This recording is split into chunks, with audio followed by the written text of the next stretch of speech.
All right, guys, a common question I get asked is what actually comes in half a cow? Now, you've seen me promote it before. I've pushed people to go and shop at their local butcher shops or shop through half a cow online, which is now known as Farmer to Fridge. And what I've been able to do is reach out to Farmer to Fridge, who have actually been able to set me up with a deal with Two Creeks Beef, who have been generous enough to send me down 1/8 of beef. So I've got the opportunity, I'm waiting on the delivery at the moment. I'm able to show you what comes in half a cow. Now my portions are gonna be a bit smaller. It's 1/8 of beef, so it's gonna be probably portioned for 2. We'll find that out soon when it arrives and I can unbox it. But it's the perfect opportunity for me to be able to cook week by week a different meal out of that box to be able to show you guys what you can get in half a cow.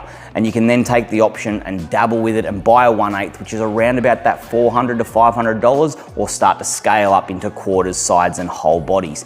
But they don't just deal with beef, they also do lamb and pork. So it'll be great for you guys to check out the website, see what they've got. The best thing is you're supporting a local farmer, you're cutting out the middleman. That money goes straight to the farmer's pocket and straight into the butcher's pocket. So that way you're helping a nice little unique circle, which is helping all the Aussie farmers and butchers.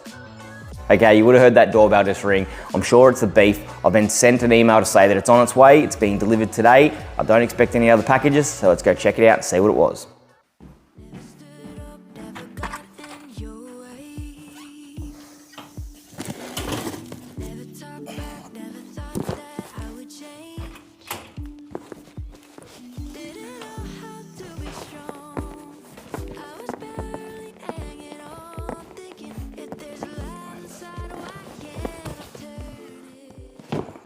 All right, now before I do get this unboxing underway, just to let you all know, everything in here has been frozen.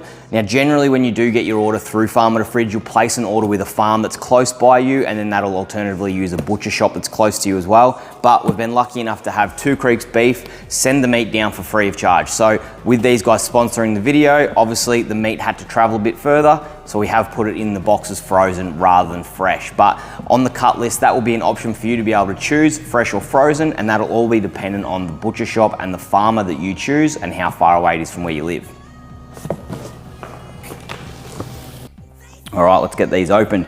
Now, full transparency, before I do get into these and crack them open, I did speak to Farmer to Fridge, who put me in contact with Daniel from Two Creeks Beef. Now, he's the one who's generous enough to supply us with this beef from his farm as well. And he did explain to me that generally when you order a 1/8, you do get a third box that has dog bones and a bit of extra mince if that's in your cut list when you place your order. But being that for what I'm doing, I didn't need the extra serves of mince, and I certainly didn't need the dog bones. I got a whole freezer downstairs full of dog bones and pet mince. So for the purpose of what I'm doing, I'm good just to get the 2 boxes. But if you at home will order a 1/8, you would get 3 boxes. So keep that in mind. If you're gonna order a 1/8, you're actually gonna get 3 of these boxes. So make sure you got the freezer room. All right, first box, what do we got in here? So you guys can see. All right, first off, we've got some beef ribs. Now everything's labeled in here, which is really handy, especially if you're not a butcher and you don't understand what it is. Makes it nice and easy. Some porterhouse or sirloin, some scotchies. I've got 3 of those in there, which is handy. You can see that there, it's all been labeled for them. Ozzo Buco. I've got 2 serves of Ozzo. Some oyster blade. Gravy beef. Got some eye fillet.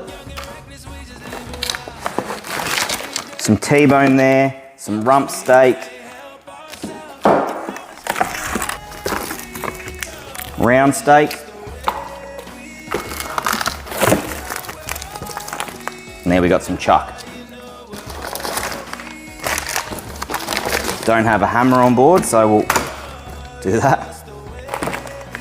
You got your minute steak and some blade steak. Box number 1 done. All right, box number 2. So we've got some snags. Obviously, when you place your order, there is a cut list you can follow. I've opted for sausages. I've got kids, they love bangers.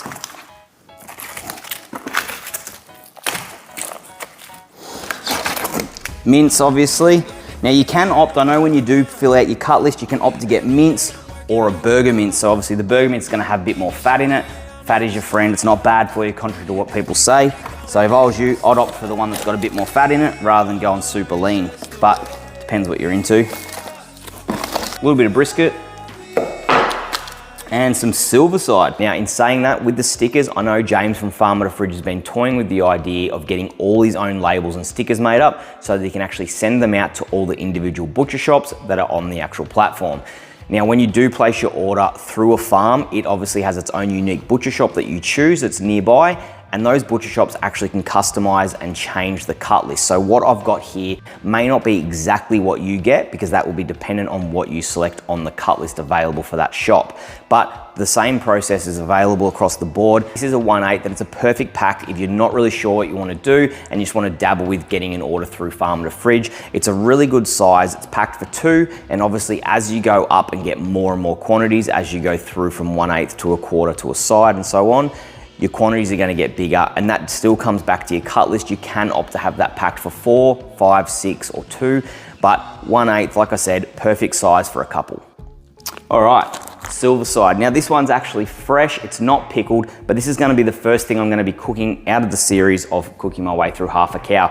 I'm going to leave this one out of the fridge, I'm going to let it defrost, and I'm going to make up my own pickle, my own cure. I'm going to put it in there and brine it and leave it in the fridge for 3 to 7 days before I make my own Silverside. So if you're interested in either buying fresh Silverside and making your own brine or making your own cure, whether that's with beef, lamb, pork, or even venison, this would be a good one for you to watch. So make sure you hit that like, subscribe, and follow, whether you're on TikTok, Facebook, Instagram, or YouTube. And you can follow along through my series of cooking my way through half a cow.